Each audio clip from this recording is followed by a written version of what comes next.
Boa noite, rapaziada, beleza? E eu tava estudando lá na Finclass e estava vendo sobre o livro Ponto de Inflexão, do Flávio Augusto. Vou deixar um trecho pra vocês darem uma olhada aqui. A aula dele me deu uma inspiração para eu gravar um vídeo e eu vou falar quais são os pontos de inflexão que eu tive na minha vida. São principalmente três. Só que antes disso eu vou explicar o que é ponto de inflexão. O ponto de inflexão, basicamente, ele é um conceito da matemática que a linha, a partir de um ponto, ela muda o seu rumo, a sua trajetória. E no livro, ponto de inflexão representa aquelas decisões que às vezes elas podem ser difíceis ou não, e elas mudam o curso da sua história. Então pode ser alguma coisa tipo bem besta que às vezes você nem sabe que é importante, mas quando você olha para trás, você percebe que isso mudou o rumo da sua história. Ou pode ser também acontecimentos mais graves, como na vida de todo mundo, perder um parente, perder uma mãe, um pai ou outra coisa do tipo, ou ter passado necessidade na infância, são coisas que mudam a nossa personalidade e consequentemente mudam o rumo da nossa história. Ao eu citar os três pontos de inflexão que eu considero que mudou o curso da minha história, vocês vão estar um pouquinho mais próximos de conhecer quem eu realmente sou, ou pelo menos a forma como eu me enxergo, e talvez isso seja uma oportunidade de explicar, não que eu deveria me explicar, tá ligado? Mas de explicar o porquê eu penso da forma que eu penso e porque eu faço as coisas que eu faço. Desde que me entendo por gente, eu sou de humanas. E o primeiro ponto de inflexão que eu considero na minha vida é a presença do meu pai. Eu lembro desde pequeno que às vezes a gente brincava, ficava eu e ele na cama fazendo conta de matemática, treinando multiplicação, divisão, essas coisas. E mesmo eu tendo um talento para desenho, vou até mostrar um aqui. Não sei se vai pegar, se vai ficar ruim. Esse aqui era um plano de tatuagem, tava pensando em fazer. E esse eu fiz hoje. Pelo ângulo da câmera, talvez o desenho ele fique meio distorcido. Mas o que eu quero explicar é o seguinte: por que uma pessoa que tem talento para uma área está justamente indo para outra? Por que eu estou fazendo a faculdade justamente de gestão financeira? Eu acredito que essa influência de pai tem um peso muito grande nas decisões que eu ando tomando. Desde pequeno já vendi bala, já vendi trabalho, desenho, origami, coisas criativas assim, coisa de criança que às vezes eu sabia fazer, coisas relacionadas à arte e as outras crianças não sabiam. E aí eu pegava e vendia isso. Vendia tipo por R$ 1 ou em troca de um salgadinho, eu fazia negociações. E acredito que tudo isso tem a ver com a influência do meu pai. Uma influência que foi mais para a matemática do que para as outras áreas, onde eu sou realmente bom. E eu tô buscando aquilo que eu não sou bom, que é a matemática, tá ligado? Não é o meu forte, mas é um negócio que me atrai mais do que eu sou bom, entendeu? Do que as coisas que eu sou bom. Linkando com esse primeiro ponto de inflexão, vem o segundo.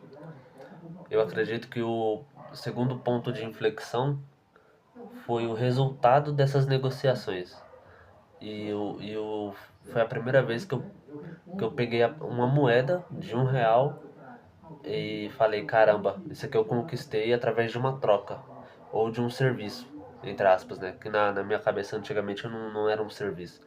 Era um desenho que eu fazia ali e eu achava que a pessoa que estava sendo trouxa, né? De estar comprando um negócio tão fácil de fazer. Só que para elas não era fácil. E eu acredito que esse segundo ponto de inflexão foi perceber, pegar esse resultado e eu posso fazer quantas moedas eu quiser, entende?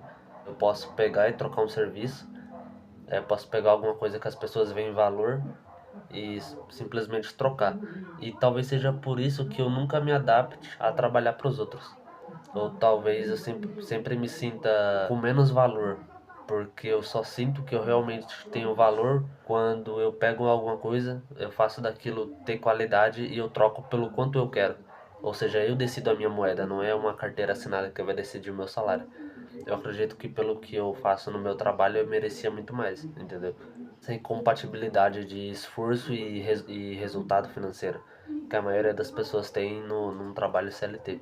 Eu acredito que essa necessidade de buscar resultado financeiro também está linkado com essa segundo ponto de inflexão, essa necessidade de vender, né? E acredito que ela também foi muito influenciada pela minha infância. A minha infância, ela não foi. Não vou dizer que a gente viveu na miséria, tá ligado? Eu nunca passei fome nem nada do tipo. Mas eu tenho uma lembrança na minha memória de minha mãe pedindo pra eu ir buscar feijão no vizinho, porque a gente não tinha dinheiro pra comprar. E eu fiquei com vergonha, simplesmente.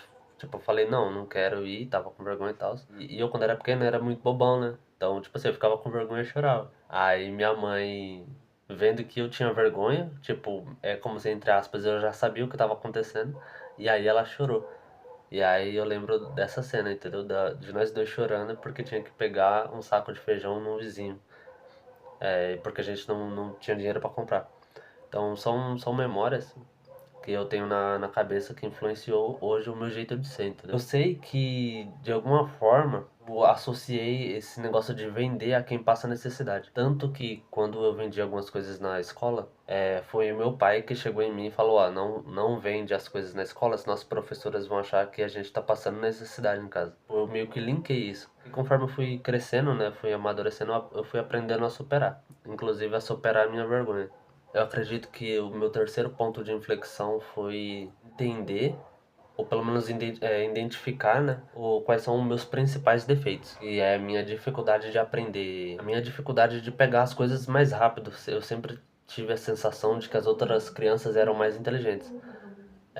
E então eu sempre tive que me esforçar muito. Inclusive foi uma das coisas que minha mãe me ensinou. Lembro de ter feito um trabalho da escola, um trabalho em papel mesmo. Tinha uma introdução, um resumo lá, redação, sabe? Imagens, tudo. Que eu usei o computador do meu irmão mais velho, que ele fazia trabalho na escola, e eu precisava usar o computador dele para não ir para lan house pra ficar gastando dinheiro, né? E eu lembro que ele tinha ciúmes. E aí eu fiz o trabalho, fiz um trabalho bem feito, tirei 9 e trouxe pra casa. Todo orgulhoso e tal, cheguei na minha mãe, falei, mãe, tirei 9 num trabalho.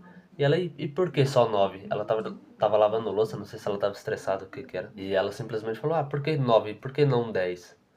E aí eu simplesmente guardei o trabalho e falei, então não vou me esforçar mais, né? Foi isso que eu pensei na hora, só que conforme eu fui crescendo também, eu entendi o que que isso quis dizer. Eu acho que isso influenciou muito a minha personalidade, essa parte de não querer pedir ajuda, querer resolver tudo sozinho. Porque eu não podia usar as coisas dos outros e dar o meu melhor, e mesmo assim, fazendo com o recurso que eu tinha e dando o meu melhor ainda não era suficiente. Então, percebi essa minha dificuldade de executar as coisas desde pequeno.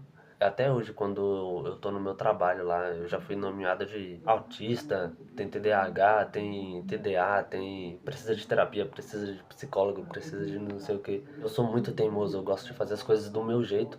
Eu gosto das coisas regradinhas. Eu tenho uma atenção ao detalhe que às vezes as pessoas não têm, que muitas vezes as pessoas acham que é besteira, eu tô focando em besteira e na minha cabeça não é. Não sei, existe uma incongruência do que eu acredito ser importante e do que as pessoas acreditam ser importante. E fica esse conflito de ideias. Eu não sei dar um nome pra isso. Terceiro ponto de inflexão vai ficar meio confuso, mas é quem eu sou, tá ligado? E esse autoconhecimento de pegar facetas da sua personalidade. São coisas que você nem sabe dar um nome. São coisas tão específicas que você não tem um nome pra dar, mas você sabe o que você tem. Eu acredito que esse autoconhecimento, essa identificação dos meus próprios defeitos é o meu terceiro ponto de inflexão, porque isso vai mudar totalmente o rumo da minha vida. E a forma como eu interajo com as pessoas e a forma como eu encaro os problemas, por exemplo. Eu sei que eu tenho essa dificuldade, tem problemas que eu não quero enfrentar por conta de desconforto mesmo. E vai ter oportunidades que eu vou querer abraçar justamente para eu treinar esse meu lado. Então, futuramente eu quero fazer mais um vídeo desse. Conforme eu for me conhecendo mais, me vai um pouco mais treinado para a vida, né? Eu vou gravar um outro vídeo desse e espero que vocês gostem. É um vídeo curto, não é um vídeo muito longo, mas foi uma inspiração que eu tive de última hora e eu queria contar para não perder a ideia, entendeu? Eu acredito também ser muito importante, porque quanto mais eu explico coisas que eu estou aprendendo e coisas que eu percebo até sobre mim, fica mais fácil de de eu decorar, de isso ficar enraizado. Imagina se eu esquecer dessas coisas que eu percebo sobre mim. Aí eu vou ter que aprender, vou ter que errar e aprender de novo com a vida pra entender que eu sou desse jeito. Acho que quanto mais a gente se conhecer aí o mais rápido possível, a gente consegue dar um gap na vida, né? Pular cada vez mais rápido. Quanto mais a gente aprender, corrigir rápido, aí levantar e corrigir rápido, mais a gente evolui na vida. E foi isso, rapaziada, beleza? Tamo junto. Logo mais tem vídeo novo aí. Provavelmente quinta-feira. Fechou? Tamo junto, hein?